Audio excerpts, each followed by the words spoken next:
to have a way to eat, but Cam couldn't be worried about the next mouth when his plate wasn't filled up. Growing up as the block's brown-skinned pretty boy, Cam had grown accustomed to getting what he wanted.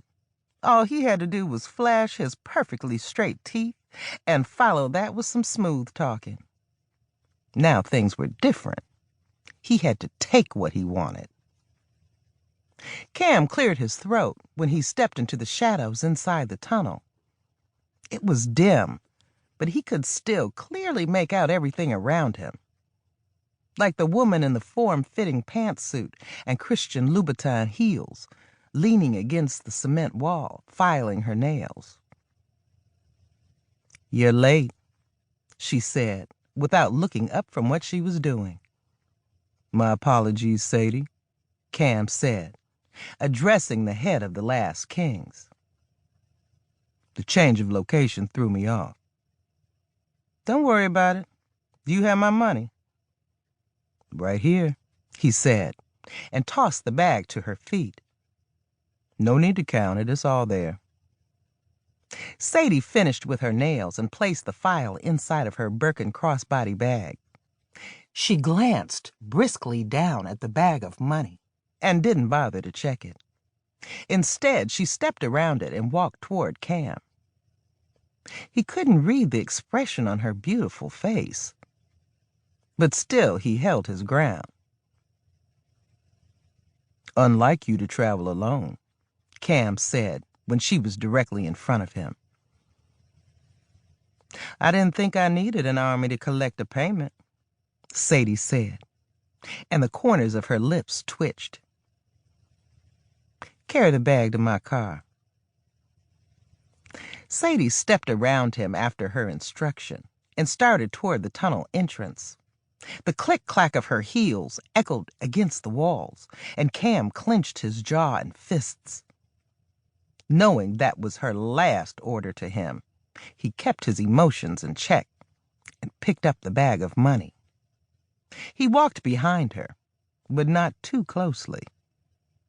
He stared at the back of her head and waited for the first bullet to strike her body. He held his breath as her right foot hit the sunlight, and then her left. In seconds, her body would be riddled with bullets, and her designer suit would be bloody. But when she was completely unshielded by the tunnel, nothing happened. Confused, Cam, too, stepped out of the tunnel and glanced around the construction site.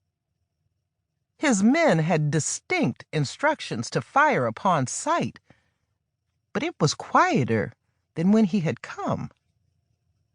In fact, Cam glanced to where he'd left Felix standing next to the running car, but he was nowhere to be seen.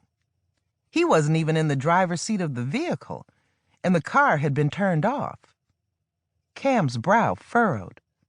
He grabbed his phone from his pocket and dialed Dwayne's number. The phone rang and rang until the automated voicemail picked up. Where was he? And why hadn't he followed instructions? Cam looked up to see Sadie facing him with a smirk on her lips.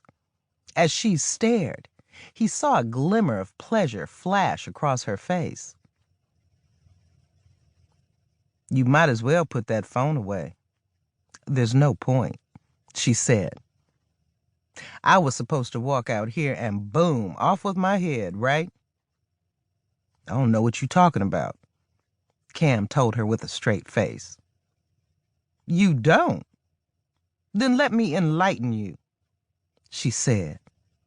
"Do you think that I would ever let you run any business or push any of my work without you being watched? Especially after you worked for Chiron when he slid into my city." "So you never trusted me then?" "Correction. I presented you with an opportunity to redeem yourself, and you've failed." The two of them stared into each other's eyes for a few seconds, his filled with thirst and hatred, and hers filled with amusement. In a swift motion, he reached for the Glock on his hip, but she didn't budge.